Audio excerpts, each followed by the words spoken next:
Chair. Trustee Arrow. I'm very conscious of time and the fact that we're already running well behind. And there's some matters that I want to go over that I suspect Senator Ludlam may want to jump in. So I'm very comfortable to Senator Ludlam to jump in kind of at points he wants to. There's a lot here that I perhaps won't have the opportunity to get to. So let's may as well not pussyfoot around the issue. Let's get straight to it. Regarding the New Matilda's recently published a series of articles about the ABC's coverage of the NBN. Yeah. I'm sure you're obviously well aware of this. I am. Now, I note that there was a series of questions from Senator Mackenzie there that you know, I think it's fair, in my opinion, to summarise, were questions about whether or not your answer seemed to be, or your general answer seems to be, is we're acting in accordance with our Charter and our Act, and if people want to change the Charter and Act to focus on regional area, that's a matter for the Parliament. I also want to note that Senator Mackenzie is doing an inquiry, which sounds quite interesting, to see whether or not the Act should change. That's a separate matter.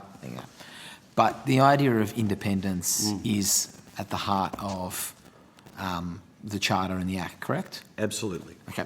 Look, again,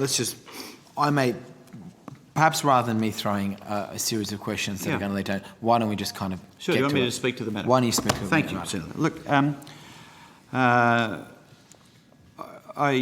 aware of the coverage this has been given in New Matilda, but I do want to speak on it, so I'm grateful for the question, Senator. I want to make it very clear that at no time has the ABC sought to shape editorial decisions or coverage in any attempt to gain favour with politicians or political parties, and nor did it seek to gag Mr Ross. What we wanted to do was ensure that Mr Ross acted in compliance with the editorial policies as existed at the ABC. That is our responsibility as editorial managers. That's the requirements under the ABC Act. Now, I mean no ill will to Mr Ross, and I don't want to be critical of him. He worked at the ABC for a long period of time, or a considerable period of time, but there was a disagreement on the role that he wanted to play and the role that editorial management felt that he wanted to play. And a number of really quite unusual things happened. For example, Mr Ross published an 11,000-word treatise on the NBN, highly supportive of the Labor plan on NBN, highly critical of the Coalition plan on NBN. But he published that piece without any upward referral to editorial management, as I understand it, without any editorial managers reading that or going through that with him. That's highly unusual. I cannot recall any time in 20 plus years of journalism experience where that would have happened. And in a sense, what we wanted him to do was to, NBN, as we know, is a controversial matter of debate. There will be a range of divergent views on the policy approaches developed by different parties. What we felt there was a responsibility to do was for a plurality of viewpoints and perspectives to be aired in the coverage.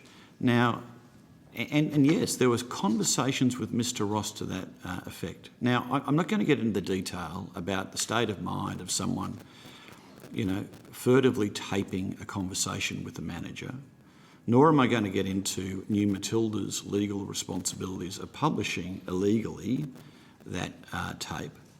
But let me say that the manager involved, Mr Belsham, is a very, very experienced and credible and respected manager of the ABC. Very independent-minded gentleman. For a long time he ran Four Corners, and I believe he acts with utmost integrity. So the suggestion that a reporter was not just given free rein to do whatever they liked, but instead had to operate under editorial management and leadership to ensure that we complied with our editorial policies, I don't think that is unusual. And I think some of the depictions of it that I've read, I think, are unfair and inappropriate. But Mr Scott, the recordings themselves, and again, I'm not, New Matilda's big enough and bad enough, and they can defend themselves, and that's really a matter for them. And issues to do with Mr Ross, matters between him and the internals of the ABC. The allegation, and let's put the allegation, which is a fairly serious one, is that the coverage of the NBN was skewed with the view towards political considerations. That's the allegation. I think there are a number of contentious areas and I can think of three in my time. Middle East coverage, one we've discussed here at length. Climate change coverage, we've discussed that here as well, and also NBN coverage. And we have a responsibility to cover those range of issues well. And what Mr Belsham was seeking to encourage Nick Ross to do, was to ensure that the full perspectives and the full range of perspectives were covered. And you're right, if in fact we just simply ran a one-sided coverage of this, then of course there would be issues that we would face. But that's not because of political pressure. But the quote there was not political pressure around this, Senator. Well, hang on. No, well, okay. Then you're disputing this quote that the Turnbull camp will come... Sorry, this is the alleged conversation between Mr Ross and Mr Belsham. And this is from the illegal transcript, yeah. Sure, but you're Mr Scott... I'm just making sure I knew what you were quoting from. Yep. Yeah. Okay, but let's be clear. Fine. If we want to start going through every time Four Corners or or whistleblowers, and your entire Four Corners program is built in a lot of time on documents that have been obtained by questionable means. I just was checking what you were reading there. Yeah, I think it's quite appropriate for Mr Scott to actually make sure that he understands what document you're quoting from. So there's nothing inappropriate with that. Mr Scott was trying to taint what it was, and how it was obtained doesn't change the veracity of whether or not it's true. Just what's the quote, Senator? Okay, so the quote is this, right? That if Mr Ross's article is published, then, and this is the quote, the Turnbull camp will come down on us like a ton of bricks. Correct? Well, that it would attract criticism from the Turnbull camp, or wherever you want to say it. I mean, we do coverage all the time that attracts criticism. That's not the salient point. The salient point is our coverage fair and accurate and balanced, and does it take into account the full range of principal relevant viewpoints around an issue? Now, what Mr Belsham was seeking to do was seeking to ensure that Mr Ross complied with the editorial policies, which is about canvassing the range of viewpoints and perspectives. Now, Mr Ross himself had a view, but it was not the responsibility of Mr Ross to simply tell his view. It was to report the range of views, and that's what Mr Belsham was encouraging him to do. You're comfortable with Mr Belsham telling... If what you're saying is you're comfortable with Mr Belsham telling Mr Ross that if he can't publish an article because the Turnbull camp will come down and no, because I've read it, and I've read it in the full context, and others have read it too, and I must say, it strikes me he was encouraging Nick Ross to be balanced and broad in his coverage, and Nick, I think, with the best will in the world and using his expertise, had come to a closed view on the matter. Who is the term Turnbull camp? I'm not aware of it, Senator. All I'll say is this, Senator, that... I think Mr Fifield and Senator Fifield ended up in that camp. Yeah, the only thing I'd say is that... Didn't start there. It's sometimes... I don't want to shock senators, but from time to time, I do receive complaints about our coverage of contentious matters.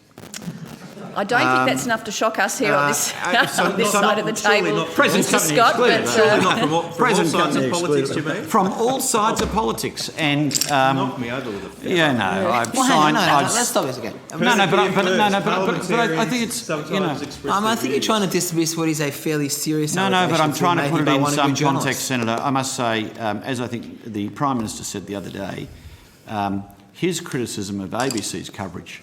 Oh, we'll get to that. Yeah, but his criticisms of ABC coverage was certainly well documented. I don't think there was anyone associated with the ABC that he didn't, have a bit of a shot at as far as NBN coverage, just like our Middle East coverage is criticised from time to time, our climate coverage is criticised from time to time. Our test, let me tell you how we deal with those tests, Senator. We deal with those tests by politely listening, but ensuring that our content complies with the editorial policies. Does our content comply with the editorial policies, which goes to a sense of range of viewpoints, plurality, allowing our audience to make up our own mind. And that's the safest way of dealing with political pressure, that you're not dealing with political pressure, you're saying here are the policies, here are the guidelines, this is what we have to adhere to. Mr. Scott, and that was the issue in this case. Mr. Scott, you have a situation here, right, where this isn't, let's be different, because I think you're equating this with something that is wrong to equate it with. There has been criticism in this place from other senators of something like climate change coverage or last estimates. We had Senator Abetz, yes, indeed, who unfortunately isn't with us this week, but otherwise would be no doubt going on about your Middle East coverage, yes, right, and has consistently, right? In those circumstances, the debate has been an external assessment about whether what you have produced, right, has been objective or not objective, and you have processes in place.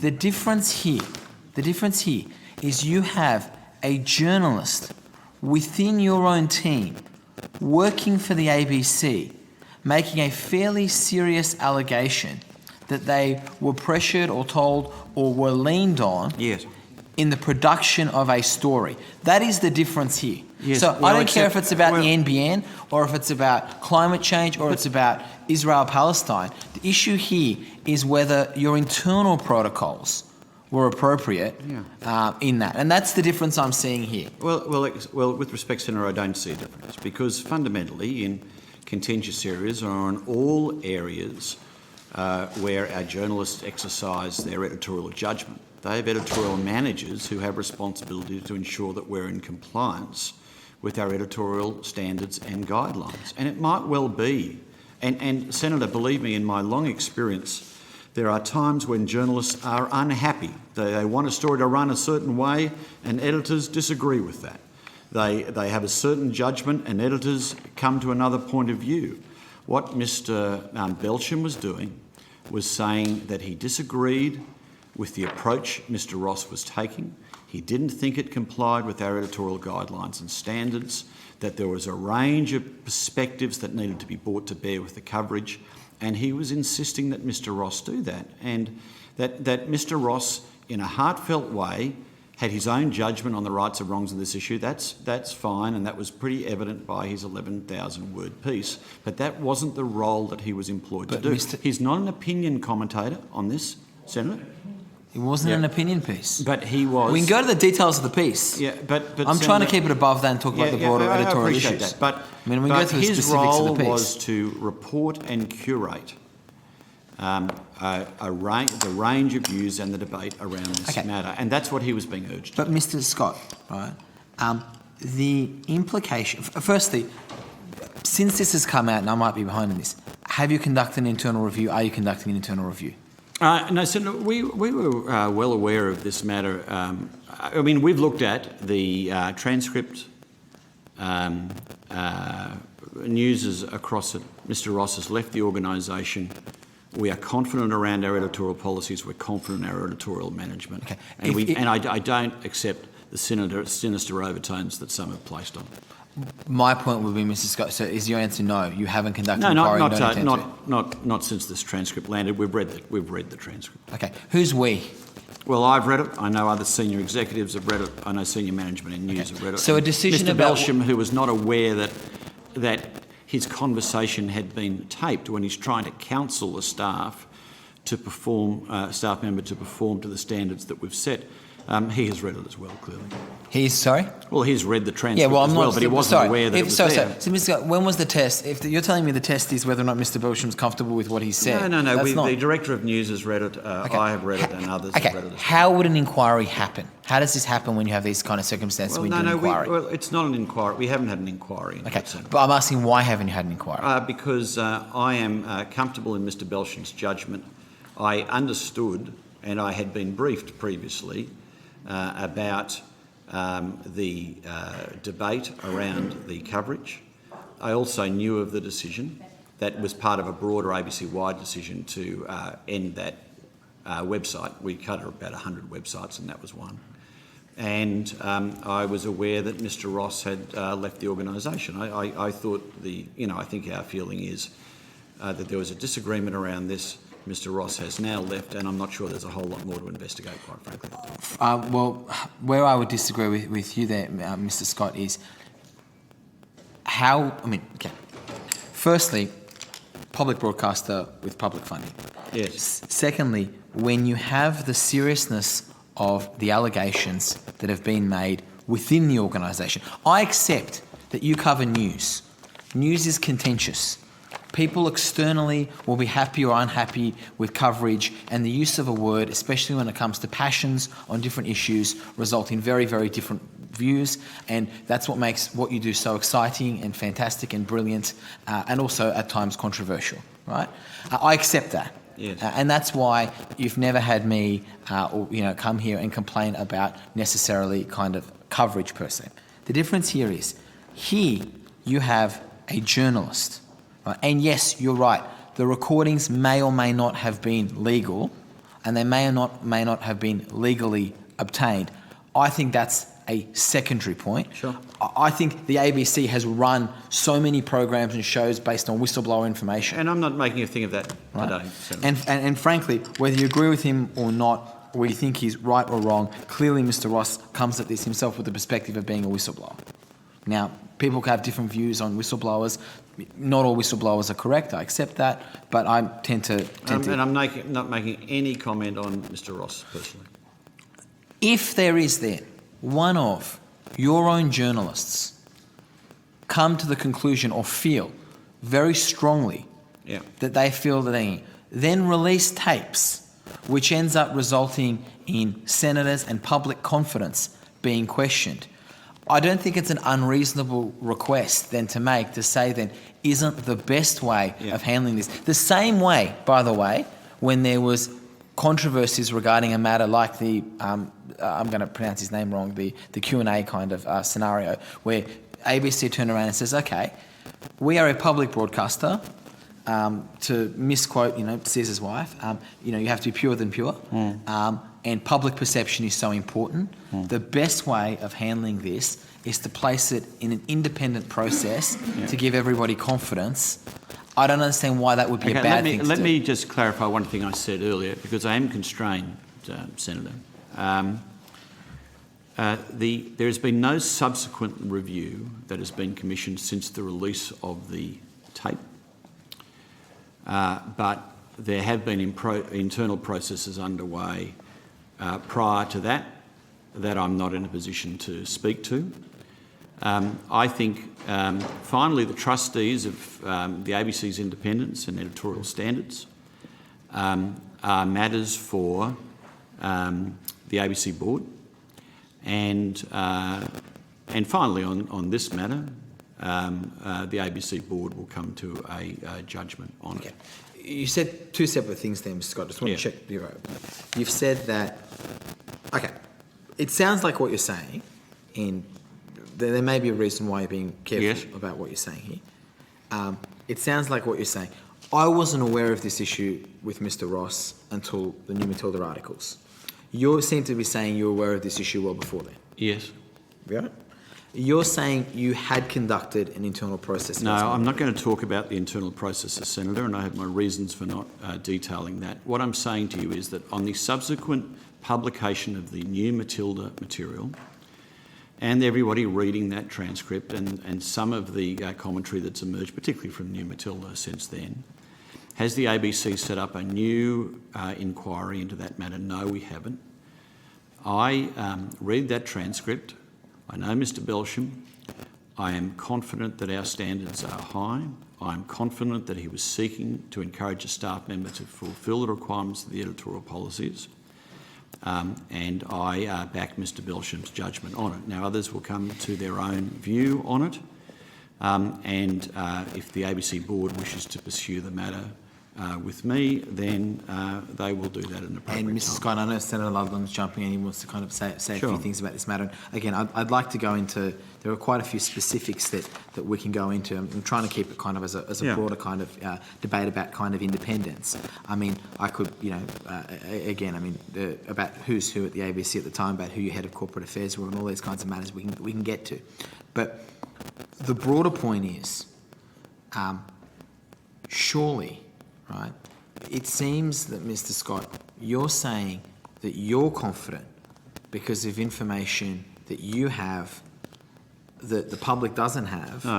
No, well, you said, you're saying based on the fact that you've seen a full transcript, based on the fact that you know Mr. Belsham, yes. You know the work of Mr. Belsham. Now, I don't know Mr. Belsham, right? He may be an outstanding... But I'm exercising my editorial judgment about Mr. Belsham, having worked with him now for the best part of 10 years. And I suppose, Senator, you know, I know people read the new Matilda transcript and all that, but, you know, in 2013... You know, Media Watch did a segment on Nick Ross, and Media Watch said the difference between advocacy and analysis.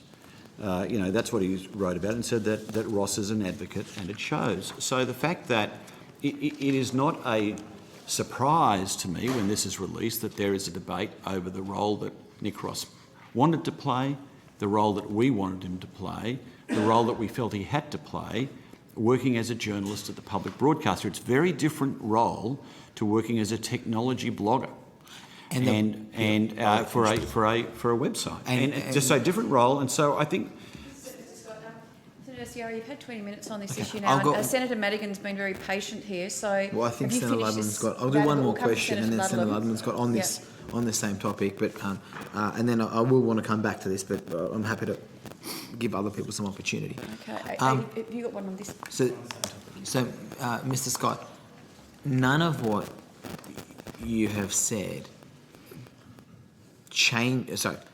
disproves the notion that says that you've accepted that there's been public commentary about this. You've accepted that there's been in some quarters, Senator. It's hardly been a dominant story. Sure, but there has been. Sure, right. You accept that this relates to a former employee. Yes. And that there's a former employee who's made what I would call fairly serious allegations regarding the independence of the ABC when it comes to this particular matter. Yep. When I say fairly serious, because it goes to the heart of what the ABC is about, and that's being about independence. Mrs. Scott, I'd ask you you're saying that any decision about whether or not there be an independent process to verify what is or hasn't happened can come about by two ways. One is it can be initiated by you, for you asking for some kind of an internal review or process, which I assume you have as part of your HR kind of systems. Is that correct? Yes, we have those processes, yes. And the other is it coming from the board above, which is what's happened in the more kind of higher profile Zach email kind of situation. It doesn't all have to be high profile, but the board can get reviews on matters if they like, and they do from time to time. And here's the bit I'm not quite sure about that they seem kind of unclear. That internal HR review process, you say I'm not going to talk about. Correct. But that makes me wonder, does that mean there is or isn't a process? Have you not? Senator, there have been some processes underway internally. They are now complete, and I'm advised I'm not in a position to speak about those matters. On basis of what? Legal advice, Senator. But this is Senate estimates. None of this will be pending any. There are laws that apply on complaints and review processes internally, and I'm not going to speak on them further. Hang on, Mrs. Scott. No, well, hang on, just because this becomes a kind of issue for the Senate. I'm not quite sure what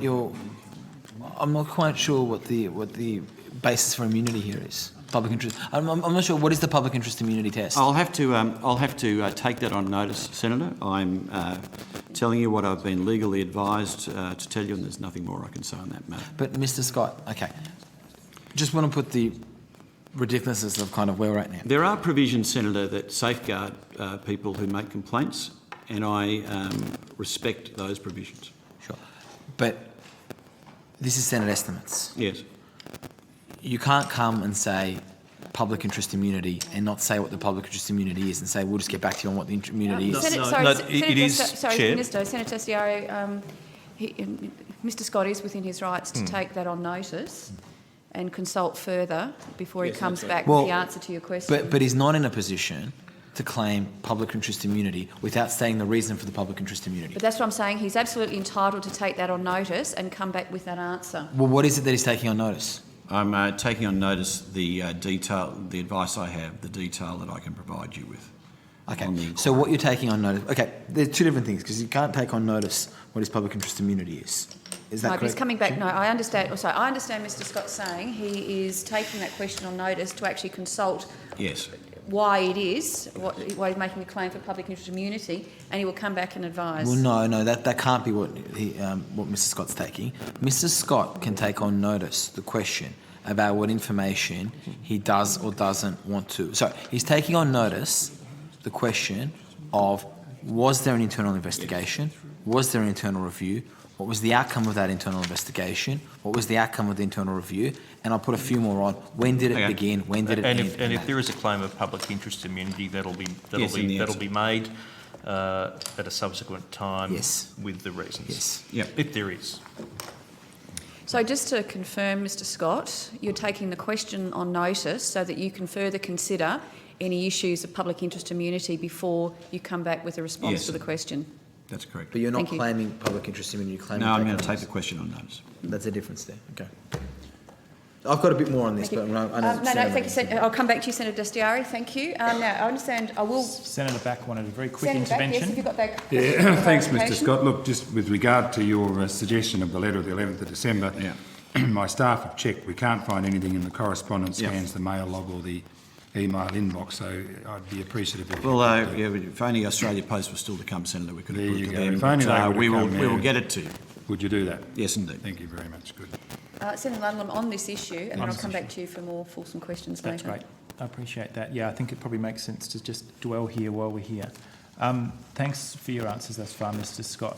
And we've spoken mostly. I'm interested to know why you would refer to the initial 21 February article, the vast differences between NBN and the Coalition's alternative, the 11,000-word article. I've got a copy of it here. That I guess might have started this particular ball rolling. Why you refer to that as a treatise? Because that makes... Why would you not just refer to it as an article? I cannot recall at any other time. There are two elements of it that I think are noteworthy, frankly. In my experience at the ABC, I can never recall when we have ever published anything at 11,000 words. A factor of many times longer than anything else that we have ever published. So unprecedented in its scale. Okay, so it was long. And very, very, very long, Senator. In my newspaper publishing experience, I think 5,000 or 8,000 words was the longest we ever published in print. It's just so it's as a very well you're long not a piece. newspaper. And the second thing is, Senator, given the nature of the piece, the fact that it was not upwardly referred, that it was not discussed with any of his line managers, as I understand it, I was told they didn't even know it was coming. Again, I think that is most unusual and not in keeping with the usual processes that would have been in place around this. Mr. Ross, despite his experience and his heartfelt views and the genuineness of his analysis, works in an editorial process, and the editorial process does have in it issues of upward referral and editorial line management, and that's why I referred to it in that way, Senator. You've also referred to Mr. Ross, I think twice thus far, as though as heartfelt, as though it's a rather emotional piece of reporting. No, there are hundreds of references in here, and it's actually a remarkably well-referenced and quite factual, indeed forensic document, which others in the tech press, certainly myself as a participant in the public debate, found immensely valuable, and it keeps getting referred to as though it's some sort of vanity posting. No, I don't want to... I think it's fair to say, and I think he hasn't made a secret of it, that Mr. Ross didn't always have a happy time at the ABC. And Senator, I could take a view here that was critical of the way he approached some of these things. Those two matters that I just raised to you, particularly having it posted without the upward referral, that's quite a serious matter editorially, Senator. But I do not want to have a go at Mr. Ross on all of that, and I'm saying that I believe he was genuine and serious-minded in his approach. The challenge we had was his approach, did that lead us to coverage that was compliant with our editorial policies? And it's not simply a case of on the one hand or on the other hand. It's not simply a case of false balance. It is, around the principal relevant viewpoints and the range of perspectives around this contentious matter. And whilst there are some who are very supportive of that piece, there are others who were critical of it. Well, such as the opposition communications spokesperson. Yeah, but others as well, Senator. And as Media Watch found, and that was Media Watch's perspective, he was an advocate. Well, that's not the role that our journalists are meant to play. You've spoken a couple of times about editorial balance, and in my reading of the transcript, and again I do want to acknowledge New Matilda, and I think Crikey is among the only two outlets that have actually picked this up, is that Mr Belsham isn't critiquing Mr Ross on balance. He's saying, you need to provide us with some insurance. You need to go out and write a hit piece on Stephen Conroy and the Labor Party NBN model. And that is what I find most dissonant. I'm not referring to the vast difference article of February now. We're referring to the second article, is Australia's copper network fit for purpose? And in this transcript that dates back to May 2013, you can see Mr Ross is being schooled by Mr Belsham in an article that won't eventually be published until after the election, after it ceases to be of any value of people who are trying to make judgment calls about the relative merits of one policy or another. He's not being told that the article's out of balance. He actually says, I like the latest piece. I would like to publish it. And then he advises Mr Ross to go out and write a hit piece on the alternative. I think, that's Senator, I must say, I would say, I've heard a lot of colourful language in newsrooms. That's not particularly colourful. I think what he's saying is that there were clearly, if you've been following it, significant debate around the policies brought forward by both sides. Issues like the growing debate between the relative costs of the different programs, the delay of the NBN, technical issues around NBN Co's delivery speed to homes, the return of public investment, the economic modelling, the absence of a economic benefits strategy around the NBN. These are all very relevant issues. And for Mr Belsham to encourage Mr Ross to go and interrogate those matters, I don't think was inappropriate. And it goes to completeness of the coverage. Mr Ross had written some quite critical stuff in the past about the Labor NBN model, but I do find it extraordinary that he's being schooled about a piece that his editor says he quite likes. Yeah. You've got to go and we give you some insurance policy, he says, otherwise the Turnbull camp and my superiors will come down on me like a ton of bricks. What the hell has that got to do with editorial balance? Well, because I think it's to do with the completeness of the coverage, Senator, that Belsham thought there were some merits in that piece, but what are the other angles? What is the other perspectives that we need to bring to bear to provide completeness of coverage? Now, insurance implies a political calculation. What he said. Insurance implies Sorry, you don't have the call. Senator Ludlam has the call. But Senator, There's a as political I read judgment that piece, being I made understood here. exactly what Mr Belsham was saying. I think we And all I understand don't what he think was it saying. was. I think he was saying that the coverage was not complete or comprehensive. But I'm not sure that Mr Ross shared that view. Mr Ross thought he'd written what needed to be written on the matter, and there were a range of other. And I can tell you, as an editor, you are sending journalists out to find new and different angles on stories to make sure you've told the full and complete story. And so, therefore, I don't find it that surprising. And I certainly don't find it sinister. And it goes back to the issue that was raised about, in a sense, was there political pressure? There was political criticism. I get political criticism all the time around coverage. It does not equate to pressure. It does not equate to pressure on Turnbull journalists. camp and my superiors will come down on me like a Senator ton of Ludlam, bricks. let Mr Scott finish his The defence that answer. comes to bear comes with us delivering on our editorial policies and delivers on the Charter. Mr Scott, I put to you that you haven't delivered on your editorial policies in this instance. Had Mr Turnbull, either from opposition or from government, approached you directly about the ABC's I'm not sure about directly, but he certainly did mention it from time to time. But Senator, if you really want me to document the number of times politicians have mentioned or complained to me about coverage, it would be a long list, and I don't think we have the time. Senator Back, always very cordial, as he doesn't. Not everyone is as cordial as the good senator. My name would be on that list as well, Mr. Scott. Of course, and so it's. I'm trying to keep us just to the par subject. For the course. No, this is something a little bit different because, unlike the usual par for the course, we've got some insight in this case about some of the conversations that occur internally to try and take the political heat off the ABC, and that's rare.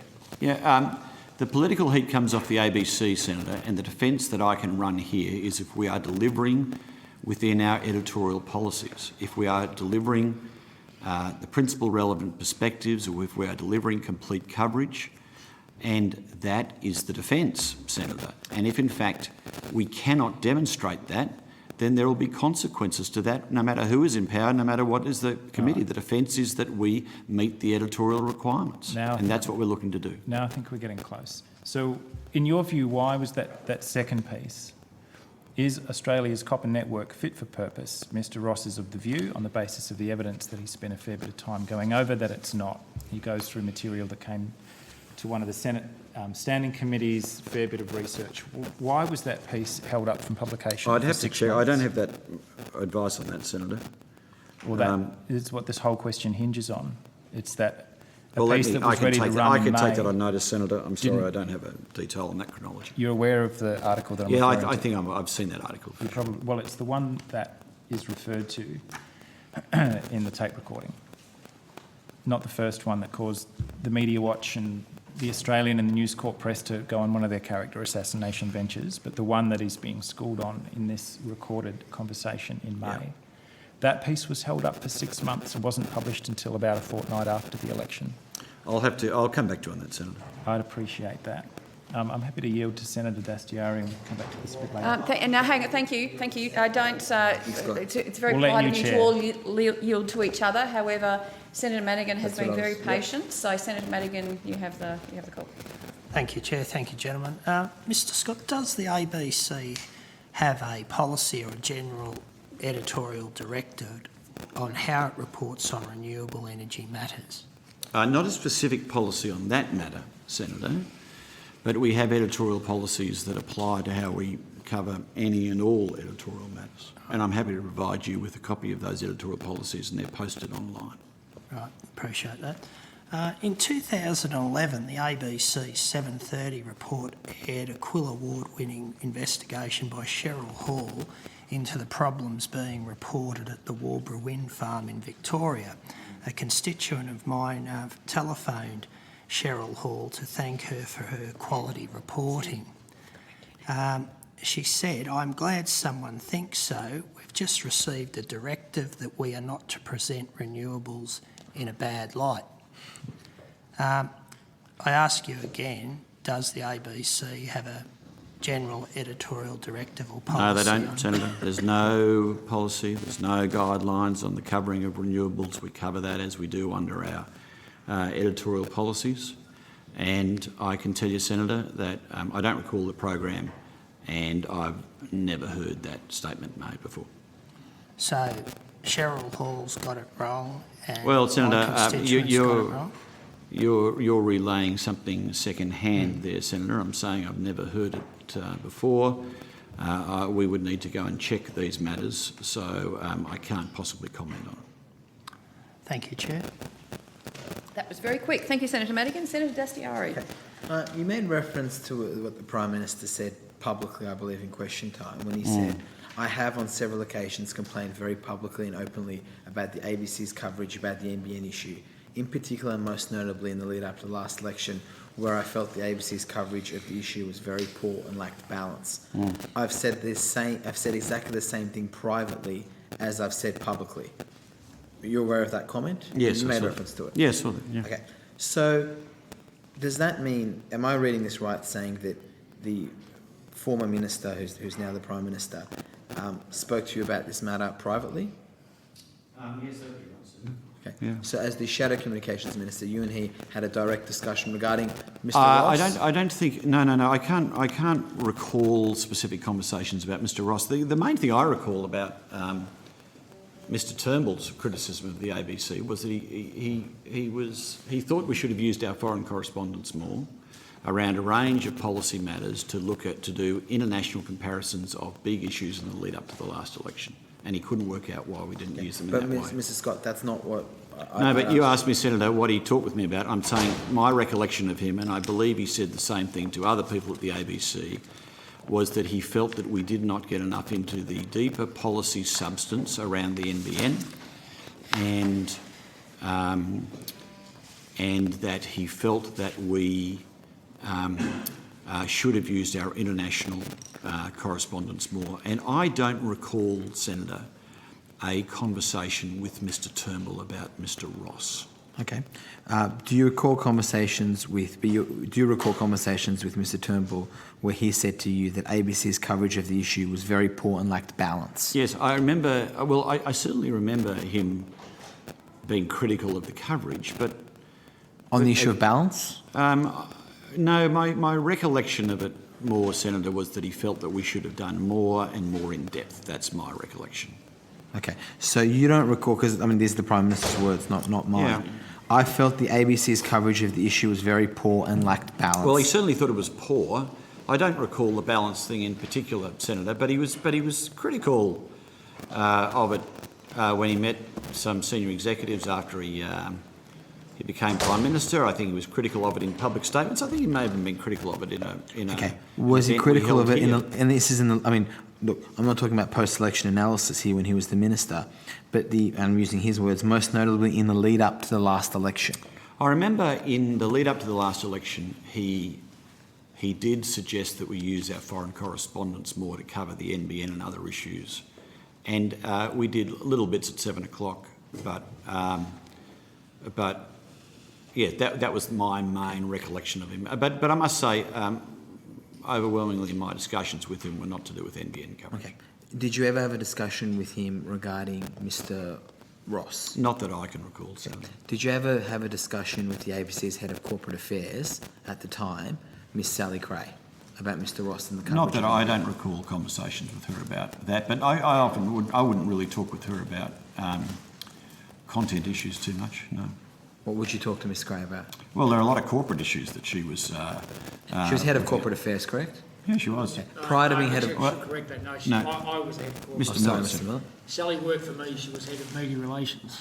She was Head of what, sorry? Media Relations. Oh, she was Head of PR. I'm using the term PR, you call it... No, you can call it PR. Yeah, but she was Head of Media Relations. I'll check on the exact title because we've shifted a bit over the time. Prior to being Head of Media Relations... That was the main role. What was she No, that was always her job. That was her only role at the ABC. So prior to coming to the ABC, she came from Mr. Turnbull's office? Yes, that's right. I think she'd left Mr. Turnbull's office when we recruited. And then after the election, she went from there to Mr. Turnbull's office, is that correct? That's correct. So Mr. Turnbull's current private secretary, his employee of some 7 or 8 years, was head of ABC Communique PR. He should have an outstanding job. Yep, but I urged her not to return to this place, but she didn't follow my counsel. there's madness amongst us all. But she had that role during the period and the events referred to by Mr. Ross, correct? Oh, well, she was certainly working at the ABC at the time in the lead up to the election. Yes. Okay, and the term Turnbull camp will come down on us on a ton of bricks, which you've obviously read a couple of times and you're well aware of. Yeah. Do you interpret that as meaning an internal squad within the ABC or external pressure? I never interpreted it as a squad within the ABC. I imagined it was Mr. Turnbull and his policy advisor and his media people who worked for him. That's how I interpreted it. So you interpreted that as meaning a reference to... we talk about the external office. pressure. We would regularly talk about the Conroy office, the Turnbull office, the Abbott office. You know, that's how we would often talk about politicians. The Fifield office, fine bunch they are. Has there been at any point... Has there ever been a review, Mr. Scott, of your overall NBN coverage? No, we haven't done a review of that, but of course the board now has commissioned 6 or 7, 6 I think, independent reviews of different content and programs. Q&A was one of those, of course, and it's certainly within the board's remit to decide that they want to look at NBN coverage. And that's not to say that internally, within the news division, they mightn't have looked at how we've covered that. But when you talk about the kind of board that Ray Martin and Sean Brown did for us, no, we haven't done a specific one on NBN. Sure, but Mr. Scott, I assume there is many different, I mean, that's the kind of extreme. I'm using the word extreme, that's my word, not yours, when you've brought in, Ray Martin.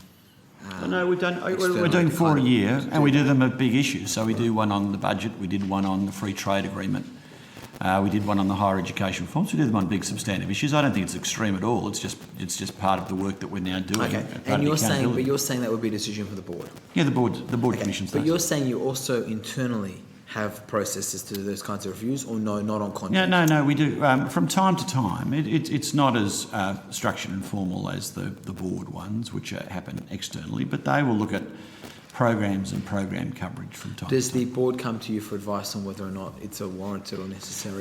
Well, I'm a member of the board, so I'm open to the discussions, but finally the decisions on what to do and are made by the board. Has there been a discussion at board level about doing a review of NBN coverage? I think, Senator, I don't want to talk too much about board processes, but I think it's on a longer list of issues that we might get to at some point.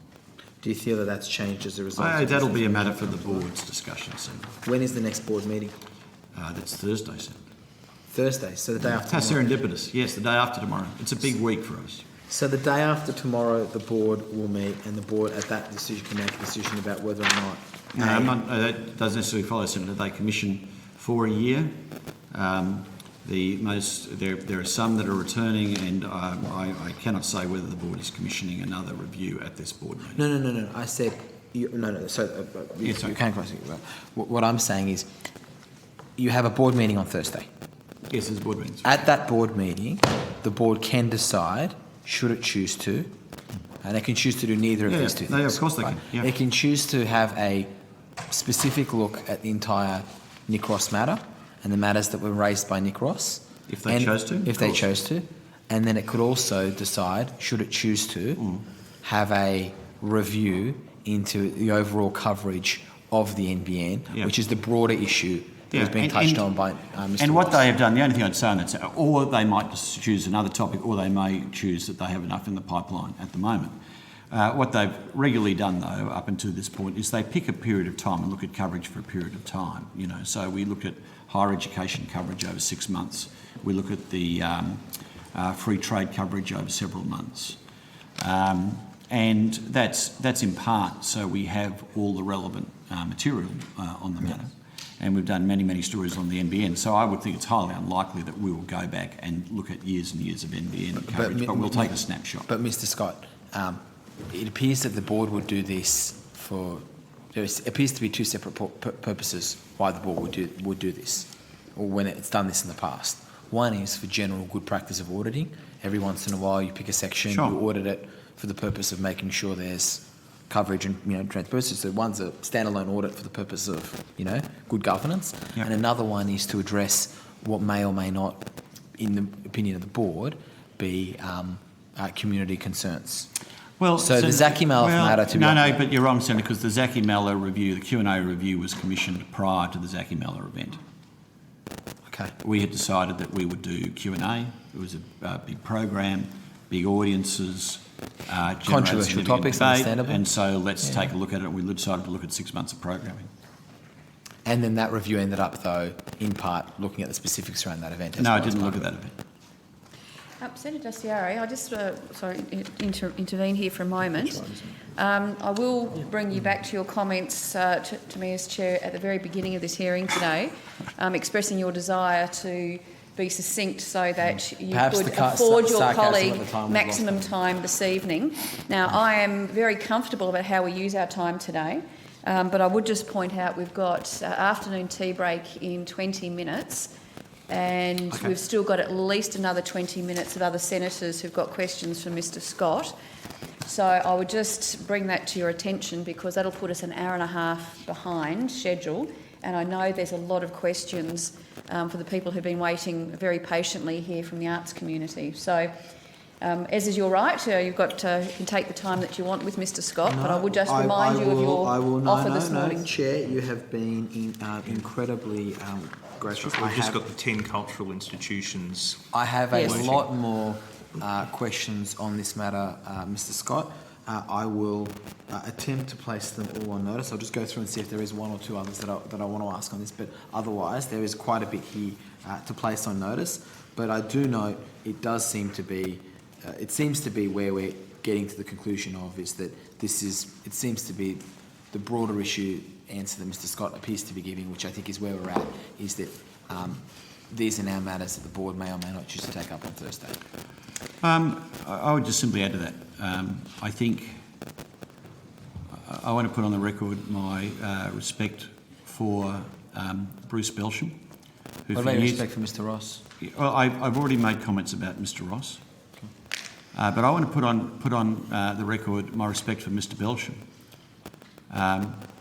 who I think is an unfortunate victim in these circumstances. I believe he is an executive of great integrity who served the ABC with distinction for many years, and his time as executive producer of Four Corners was absolutely innovative and outstanding. And I think it's very important that his reputation not be hurt in this matter. And I endorse his judgment, and I believe he has done a strong job in his role, strong role. Sorry, have you finished with Gary? I think we're at a point where I think I've made my point that there should be an independent review and independent investigation of this matter, but I think that point has been made. I think your particular perspective has been well noted by the committee and Mr. Scott, so thank you, Senator Dastyari. Now, you've got a follow-up question, Senator Latham, on this? One. And it will relate then to reporting of these matters, and this might be in the nature of the snake eating its own tail, but there's been almost no reporting, in fact maybe none, apart from New Matilda and Crikey. One piece in the Daily Telly attacking New Matilda, nothing from the ABC about these. You've clearly disputed what's occurring, but you wouldn't deny, I hope, that they are at least serious allegations. How do you handle reporting where the ABC itself is the subject? Well, it's a good question, Senator. I believe that if you look at our history, we report robustly on ourselves. Toughest interviews I've ever had have been at the hands of ABC journalists. You do non-ABC interviews? Full of... I do, Senator, from time to time. Don't take the selective. The question I would have, on this matter, that's just a matter for the editorial judgment of our news team. I had no discussions with anyone around this matter. But I do think it's noteworthy that people follow this matter closely, not just including those outlets that aren't always favourable towards the ABC, and people have come to their own judgment over the... But let's just take off the table. I think what you're implying is there hasn't been any kind of directive go out editorially not to cover it. Absolutely not. So your entire cohort, maybe 2,000 journalists, have just decided unanimously that there's no public interest. Can I say it reporting doesn't what's work like going that, on here? Senator? Well, nothing's being reported. It's not, contrary to some critics, a great collective where everyone does their own thing. Editorial judgment is made by our senior editorial managers. They decide what is newsworthy, those who run current affairs programs on radio, and those who make decisions as to what goes online and what goes in news bulletins. So editorial judgments are made, and editorial judgments have been made on this, but none of that has been referred up to me, and I've been privy to no conversation around any of this coverage at all. All right, let's leave it there. We'll come back with some other stuff a bit later. Thanks.